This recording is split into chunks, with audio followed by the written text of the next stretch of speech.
Good morning and welcome to the Ministry of Foreign Affairs.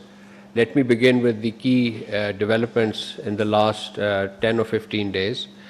Ladies and gentlemen, first of all, Pakistan is set to assume the chairmanship of the cooperation of the organization of the Shanghai Cooperation Organization, the SCO, for a one-year term following the SCO Council of Heads of State Summit scheduled in Bishkek from 31st August to 1st September 2026.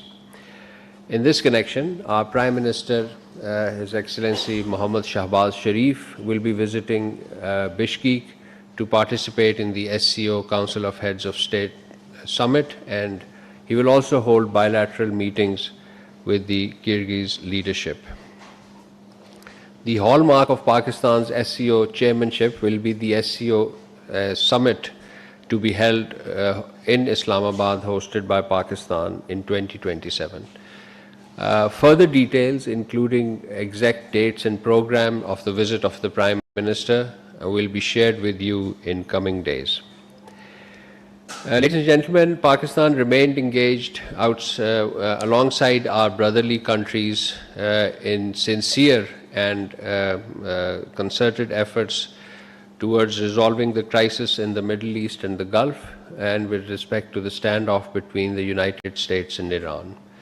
On the regional front, Chief of Army Staff and Chief of Defense Forces Field Marshal Syed Asim Munir visited Tehran on 24th August as part of Pakistan's continuing diplomatic efforts to facilitate an end to the US-Iran conflict and renewed efforts for reopening the Strait of Hormuz.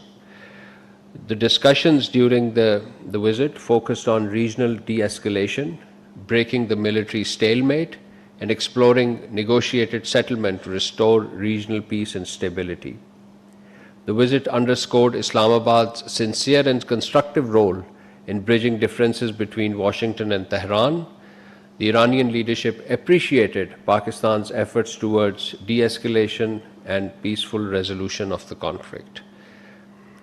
In this regard, I would also highlight that claims by certain quarters that the Chief of Army Staff and the Chief of Defense Forces visited Iran as envoy of President Trump or the US are misleading and factually incorrect, as his visit was undertaken purely in the context and backdrop of Pakistan's ongoing role as a mediator.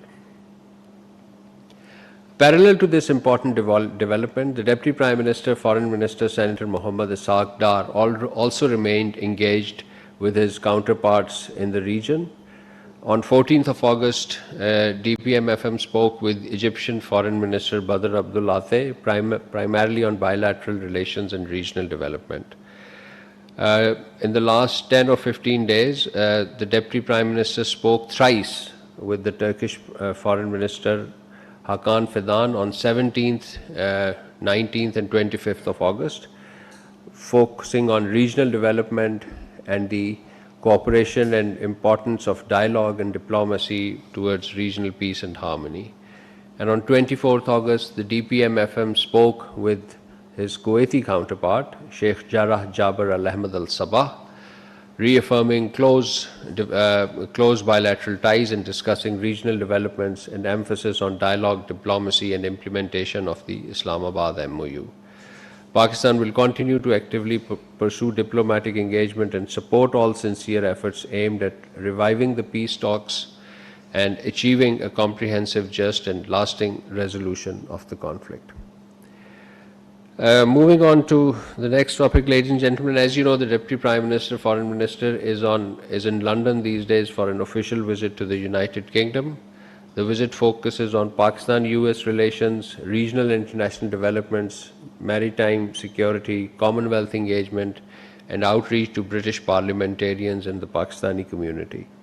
In London, the DPM met IMO Secretary General Arsenio Dominguez, seeking urgent and effective institutional intervention for the safe release of 10 Pakistani seafarers aboard MTV Honor. These are the seafarers held captive by the Somali pirates. thanking the Secretary General of the IMO for his support for ongoing efforts to secure the safe release of 10 Pakistani seafarers, the DPM-FM called for urgent and effective institutional interventions for an early return of all seafarers.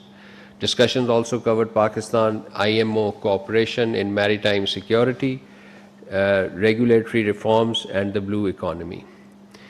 On 26 August, the DPM-FM met a group of cross-party Pakistani origin British parliamentarians.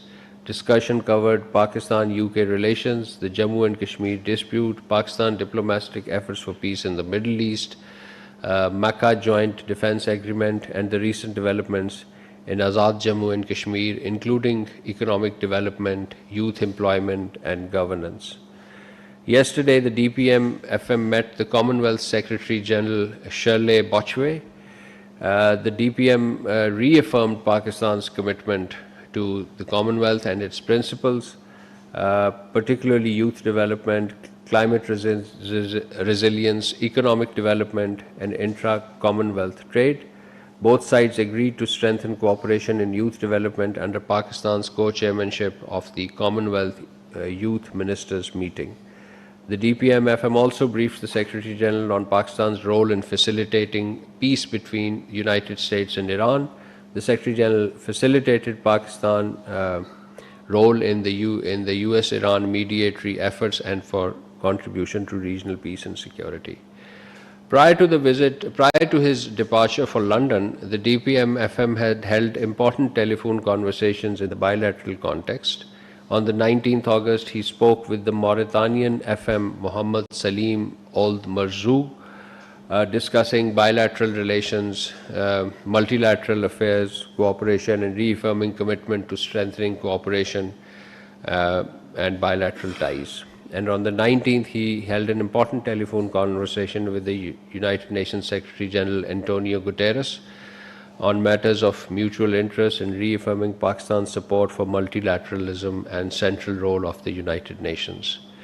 And on 20th August, the DPM received a telephone call from Brazilian FM Foreign Minister Mauro Vieira.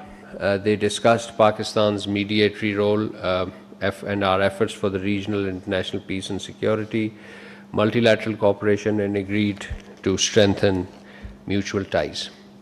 On 23rd August, the DPM spoke with Uzbek Foreign Minister Bakhtiar Saidov, discussing bilateral matters and the upcoming SCO summit. They reaffirmed close ties and agreed to meet on the sidelines of the summit. Ladies and gentlemen, you covered the visit of the Syrian Foreign Minister, Asad Hassan al-Shabani, who was here from 19th to 20th August. The first visit by a Syrian foreign minister following the formation of the new Syrian government. Deputy Prime Minister and Foreign Minister, along with his Syrian counterpart, reviewed bilateral relations and agreed to strengthen institutional engagement and cooperation. The Syrian Foreign Minister also called on the Prime Minister and held meeting with the Pakistan's interior, commerce, and defense leaderships. Pakistan reaffirmed its support for Syria's sovereignty, unity, territorial integrity. And whilst in the Middle East, Pakistan joined our brotherly Arab Islamic countries in several key statements issued over the last 2 weeks. One important was on the 16th of August on Gaza Comprehensive Peace Plan, where 8 Islamic countries, including Pakistan, condemned Israel's rejection of the roadmap for implementing the US Comprehensive Plan for Gaza and rejection of Palestinian statehood. They called for the immediate implementation and end of the plan, an end to war, and progress towards the two-state solution based on 1967 borders. And on 22nd August, 11 Islamic countries joined a statement on Israeli strikes in Syria, which were condemned, this was the strikes on the Abu Dhahr military base in northwestern Syria as a violation of Syrian sovereignty and territorial integrity. They called for respect for the 1974 disengagement agreement and international action to prevent further escalation. And on 21st August, there was this EI settlement plan where 8 Islamic countries condemned Israel's settlement policies, particularly the E1 plan, as it is called, warning that settlement expansion threatens Palestinian territorial contiguity and statehood. They reaffirmed the two-state solution and called for urgent international action to halt the settlement activities. And on 21st August, Pakistan joined 8 countries to rejecting this settlement plan. On the multilateral front, 2 important developments, ladies and gentlemen. One was the Pakistan and France dialogue on multilateral affairs, which was held in Paris on 13th August. Discussion focused on UN reforms, sustainable development, global development financing, peacekeeping, counterterrorism. Both sides agreed to enhance coordination on the multilateral forums, and Ambassador Nabil Munir led the Pakistani delegation. And on 17th August, Pakistan assumed the presidency of the UN Conference on Disarmament, CD, in Geneva, taking up the final presidency of the 2026 session. Pakistan is steering substantive negotiations on the CD agenda. We are also negotiating the annual report and will be preparing and finalizing the UN General Assembly resolution on the work of the CD. And on Pakistan's behalf, I had the privilege and honor to act as the president of the CD. Finally, ladies and gentlemen, we express our sorrow over the loss of lives and damage to infrastructure caused by the recent floods in Nepal. Our President, our Prime Minister and the Deputy Prime Minister have conveyed their condolences, and the entire nation joins them in sharing the grief and plight of our brothers and sisters in Nepal. So, ladies and gentlemen, this brings me to the end of my statement, and I now open the floor for question answers. Ji, Tahir Sahab.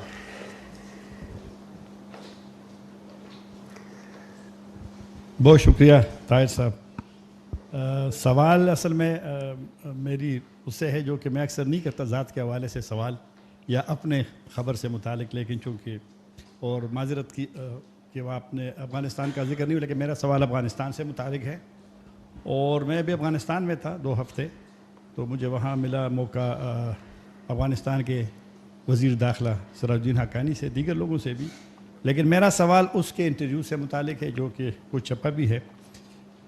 उन्होंने कहा कि पाकिस्तान को उन्होंने तजावीज़ दी है एक mechanism बनाने का, Pakistani side पे कमेटी का, अफ़गान साइड पे कमेटी का, जो कि कोऑर्डिनेशन करेंगे, राब्ता करेंगे और पाकिस्तान के साथ अगर सबूत हो तो हम एक्शन लेंगे। ये उसने ये बात की है। और उसने ये भी कहा कि ये हमारी ज़िम्मेदारी है कि कोई भी शिदत पसंद जो है वो वहाँ पर ना हो, उनके पास असलहा ना हो। चेक पॉइंट्स पे उन्होंने इंस्ट्रक्शन इशू की है कि कोई मूवमेंट भी उनकी नहीं होगी। और तो बहरहाल ये उसकी समरी था कि वो तैयार है एक्शन लेने के लिए। साथ उन्होंने ये भी कहा कि जो मीडिएशन करते हैं दीगर ममालिक, वो ना हो, पाकिस्तान और अफ़गानिस्तान बायलैटरली इन इश्यूज़ को वो हल करें। तो मेरा सवाल आपसे ये है कि अफ़गान साइड ने अभी एक विलिंगनेस शो की है और पब्लिकली शो की है। पहले वो इस तरह के पब्लिकली कुछ बातें शायद ना करते थे। पाकिस्तान का इस मेकनिज़म बनाने के लिए क्या मौक़िफ़ है, और जो बायलैटरल ट्रैक का उन्होंने ज़िक्र किया है जो कि अभी इस वक्त मफलूज है या मौजूद नहीं है, पाकिस्तान का क्या मौक़िफ़ है? बहुत शुक्रिया। We'll take it subsequently. Pakistan notes the proposal by the interim Afghan government's interior minister for a dedicated bilateral mechanism to address contentious issues. We remain open to state-level dialogue. However, the sustainability of any mechanism will depend on tangible actions rather than mere assurances. For any dialogue to take place, Afghan Taliban must ensure that Afghan soil is not used to perpetrate terrorism against Pakistan. Kabul must honor its international commitments. including those under the Doha framework, and ensure that Afghan soil is not used by hostile proxies, particularly the TTP and BLA against Pakistan. We remain ready for institutional coordination, provided it results in tangible and verifiable counter-terrorism measures and effective border management. Thank you. Ji Kiran.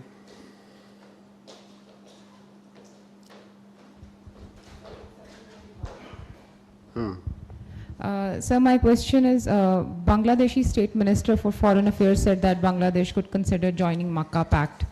Do you think Pakistan's security front is taking a lead on diplomatic front? And do you have any further details about any other countries who might be interested in joining Makkah Pact? Because Iranians and Syrian foreign minister who was also visiting showed some interest in it.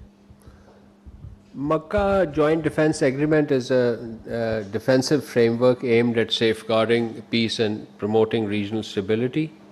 As an evolving security architecture, the MJDA remains open to countries to share who share their commitments to collective obligations and common security interest.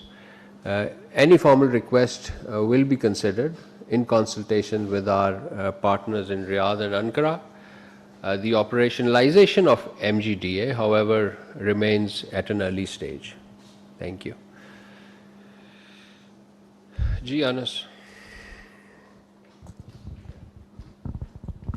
Thank you so much, spokesperson. Two questions, particularly on India. Firstly, Could you speak loudly? Two questions, particularly on India. Firstly, the former Chief of Defense Staff of the Indian military has said that an Indian drone could have wandered off to Pakistan's strategic site near Sargodha, namely Kirana Hills, unquote, and said it would have hit it during last year's India's unprovoked unilateral military aggression against Pakistan. Your comments on it, number one. And number two, the Indian Ministry of External Affairs has said, quote, appropriate measures were taken, unquote, on removal of its structures from outside Pakistan's High Commission in New Delhi. Your comment on that. Thank you. Firstly, on your question regarding Kirana Hills and Indian claims by the India, we categorically reject the self-contradictory and retrospective claims made by the former Indian CDS regarding Kirana Hills. During Marka-e-Haq, Pakistan's layered air defense network effectively thwarted India's military objectives, while Pakistan's subsequent response under Operation Bunyanum Marsoos demonstrated our ability to impose cost across the conflict spectrum. No strategic asset or sensitive infrastructure was compromised in Pakistan. Attempts to retrospectively recast these events through selective narrative or dramatized production cannot alter the verifiable operational record of May 2025. History established by facts and evidence. History is established by facts and evidence, not by Bollywood-style retrospective claims. These post-facto punches, if I may call them, 16 or 18 months, 16, 17th month after the war, would be better directed at their own faces. वो कहते हैं ना कि लड़ाई के बाद जो मौका याद आए. Thank you. And on your